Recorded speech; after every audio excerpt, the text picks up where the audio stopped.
Welcome to this deep dive.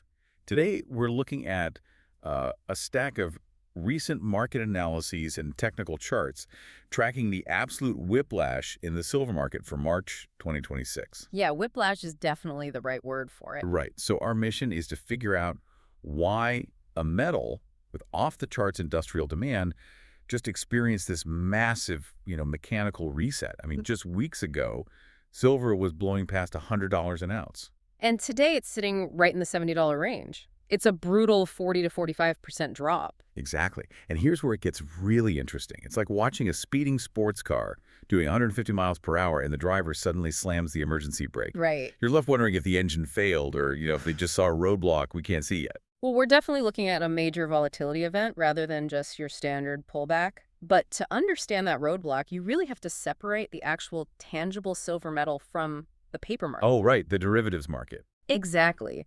The space where traders bet on silver prices using futures contracts without ever, catching a physical ounce, that market is completely resetting right now. Okay, so let's look at the macro forces crushing that paper market. What actually forced traders to slam the brakes? The heaviest pressure is definitely coming from the US dollar and interest rates.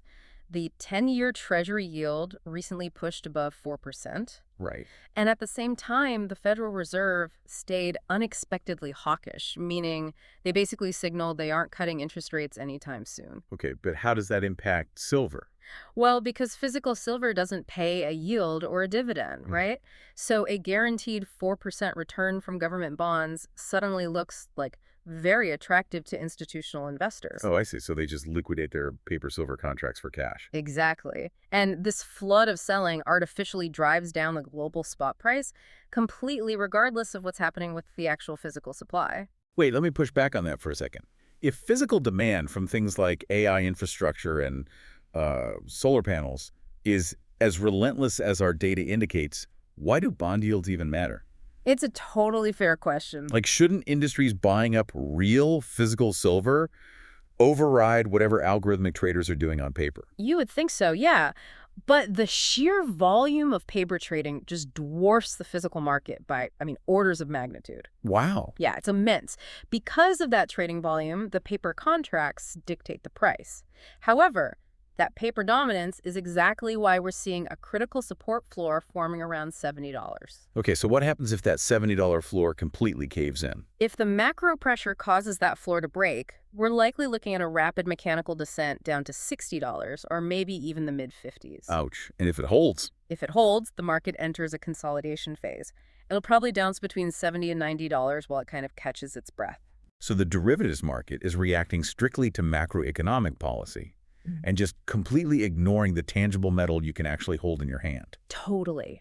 And what's fascinating here is the massive growing disconnect between those two realities. Yeah. While paper markets liquidate in fear over interest rates, physical demand is tightening globally.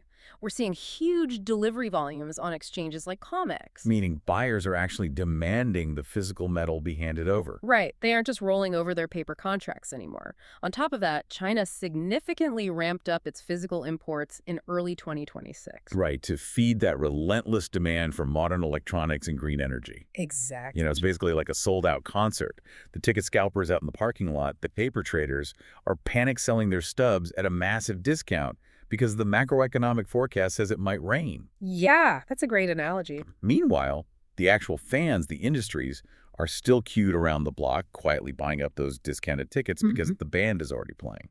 Exactly. And those industrial buyers aren't looking at the scalpers' panic. They're just accumulating real metal directly from the source. Right. The classic boom-bust psychology is entirely concentrated in the paper trading sphere. It's completely detached from the physical reality of tight supply. Which is exactly why you need to care about this. If you're trying to navigate this market, it's crucial to realize that March 2026 is a massive stress test, not necessarily the end of the silver bull run. Absolutely. The core fundamentals are intact. Right. But timing, macro awareness, and risk management matter right now more than ever. Because until the macro environment of interest rates and the physical realities of industrial supply align, silver will remain highly, highly volatile. Which leaves us with a pretty massive question to think about. If all these upcoming innovations, from booming AI data centers to the global shift to green energy, absolutely require physical silver to function, how long can paper market panic realistically dictate the price before actual physical scarcity takes total control of the steering wheel?